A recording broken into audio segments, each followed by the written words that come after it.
It was while growing up in Port Arthur during the 1940s that Albert "Ab" Cava first developed his skills and knowledge of hockey that would carry him through over a half a century of involvement in the game as a successful player and highly respected coach, administrator, and promoter.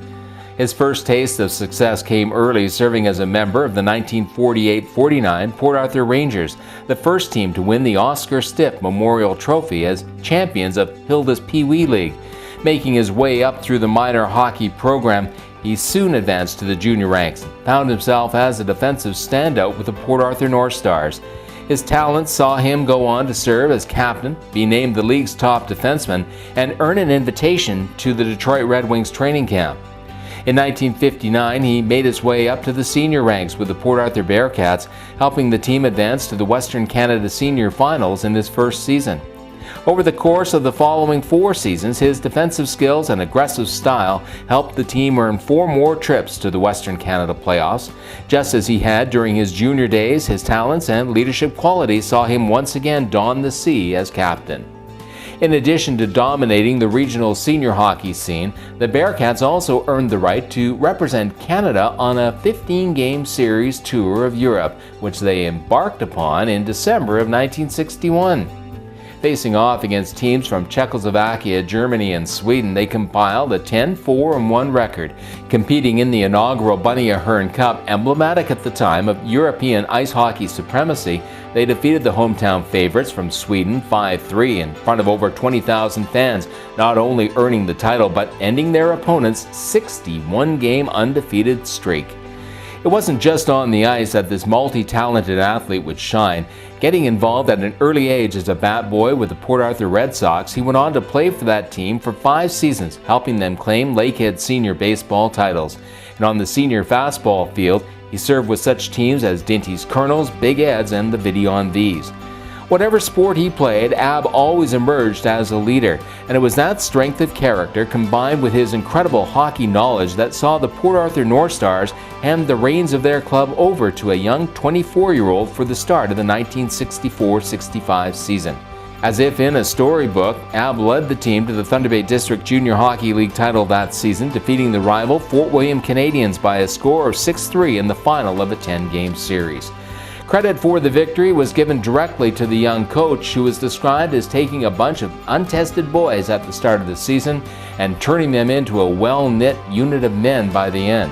Not surprisingly, when the hardware was handed out at the Thunder Bay Amateur Hockey Association year-end, Ab Cava received the coaching award.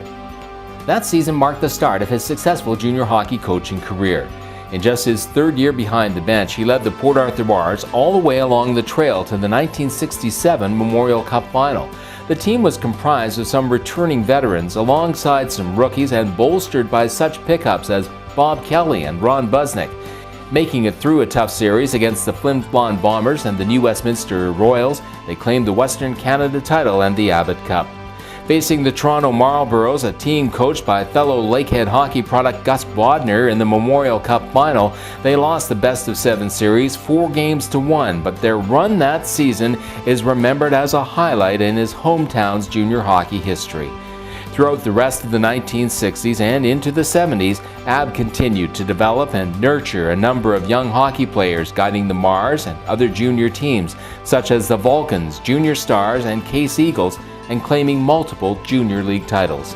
Just as he did during his playing days, he made the jump from junior to senior hockey, taking over the duties of the Thunder Bay Twins in 1978, guiding them for 3 seasons, leading them to victory in the Ontario Hockey Association Senior League and competing in the Allen Cup Playdowns. Following close to 2 decades behind the bench, Ab then turned his attention to the administrative side of the game, serving as president of Port Arthur Junior Hockey and the Thunder Bay Twins during the 1980s, and as a director and shareholder with the Thunder Bay Thunderhawks, Senators, and Thundercats throughout the 1990s.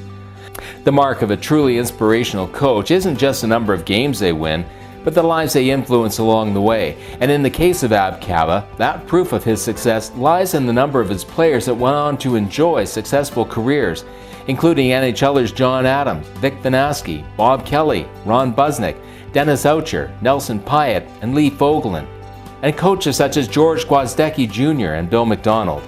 While hockey was an integral part of Ab's life, His family was equally important, including his wife Sylvia, daughter Lisa, 5 granddaughters, and his son Rory, who followed in his footsteps as a player and dedicated hockey administrator. In fact, many of the people whose lives he touched during his time in hockey not only consider him a positive role model and mentor, but also a father figure, which is a true testament to the legacy of this outstanding builder of sport.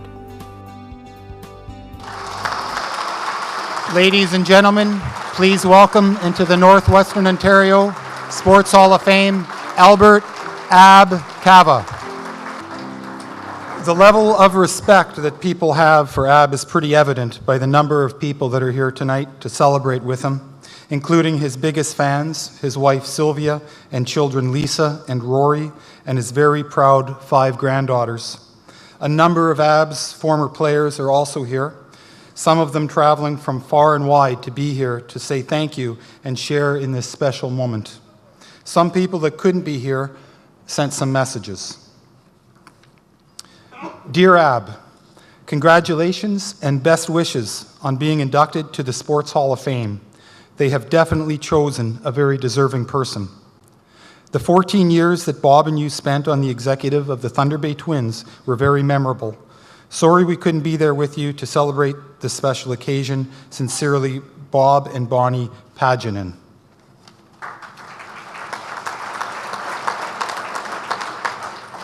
Dear Mr. Cava, I was so pleased to receive word that you were among this year's inductees. Enjoy the evening. I am honored to be an inductee in the presence of such talented people as yourself. I'm sure my dad and brother will be there in spirit and applauding you. All the best, Linda Cairns Continen, 1998 inductee. And the third message, unfortunately I had a previous commitment tonight, or I would have been there to say this to Ab in person. Ab Cava is one of my favorite people. He is respected by so many. His strength, tempered with the all-important trait of his personal humility and his dedication to others in sport, is a hallmark of the Ab Cava I came to know. A not-so-common combination. Please tell him I said that. Best wishes, Chris Knutson. Ladies and gentlemen, on behalf of Ab Cava, his son Rory.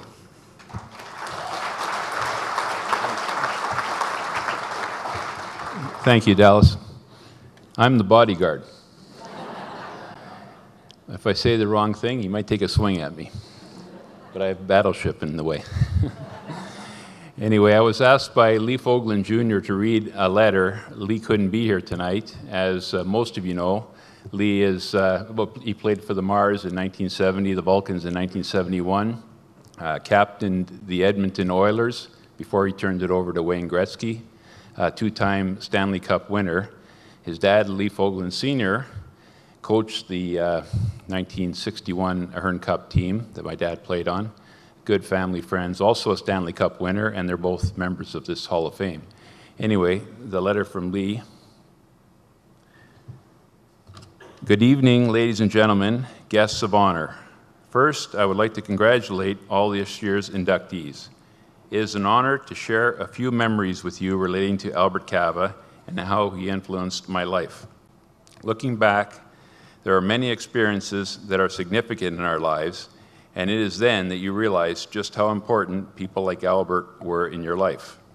As a young hockey player, I remember countless evenings listening to junior games broadcast in Fort William and Port Arthur on my red transistor radio. Albert was coaching such players as John Adams, Bob Kelly, Ron Busnick, Bill McCracken, and Dave Merritt. This was an exciting time for a young hockey player such as me, dreaming of playing for Ab someday and the Port Arthur Mars. When I was 11 years old, Ab coached the 1967-68 Port Arthur Mars, winning the Western Junior Championship. This was an exciting time for me and Northwestern Ontario. Little did I know at the time, the fearless, tough player my father coached would someday be my junior coach. Albert provided a safe and positive environment for all the players. We were treated equally, regardless of our age, our status, or our statistics. We were very fortunate to have Albert as our coach and mentor. he turned us into dedicated, hardworking players while having fun. Respect was paramount, even when it came to the team. It was paramount when it came to the team. Albert empowered us to become confident and positive, no matter what the circumstance. Albert, you were such a positive influence on me and everyone who you coached and played with, and I thank you for that. In closing, a big thank to Albert's family for sharing your husband and dad with us. Congratulations, Albert.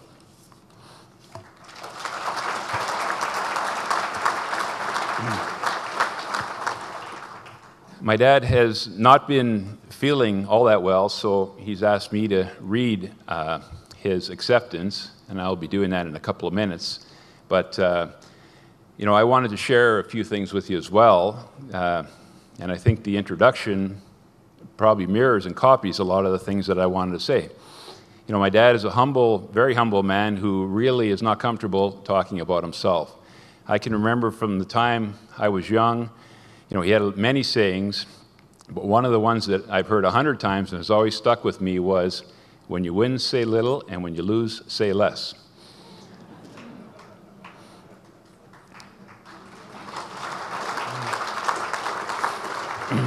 We've heard a lot about his accomplishments, and there are many as a coach, but there's a legacy. I don't think the coaching accomplishments are as much a part of a legacy as some of the other reasons why we're here tonight. He is being inducted in the builder category, and he was a builder. He was a builder of men. He had a unique combination of a bit of tough love and discipline, but he had integrity, and he showed a lot of respect, and the respect went both ways. His players knew that he would go through a wall for them, and they often did for him. It doesn't matter if you were a hockey player or you were a friend or you're a relative, you're here tonight, you understand what I'm talking about. He was a perfect example through his life on how to treat people. Anyway, I'll go ahead now and read his acceptance.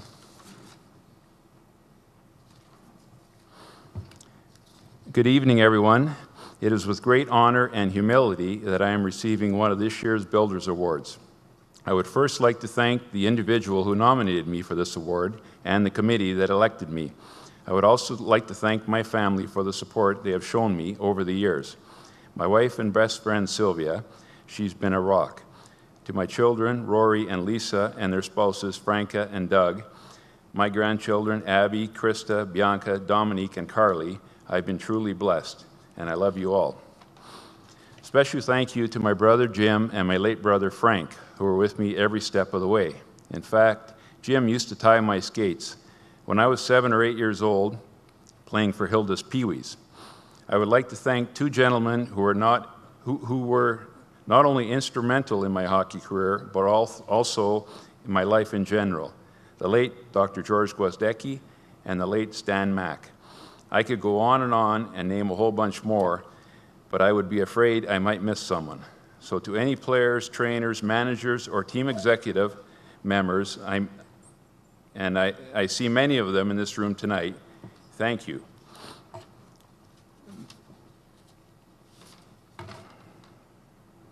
Most of the players were not only great in hockey, but have grown up to be great citizens, and that makes me very proud. Finally, a friend that I have spent many years with and I miss dearly, Gary Cook, who most of you knew as Cookie. Cookie and I were joined at the hip, and we spent years working together. He was truly dedicated to his hockey teams and did an awesome job. Finally, to the rest of this year's inductees, congratulations. I am especially proud to be entered in the hall with one of my former players, Bob Battleship Kelly.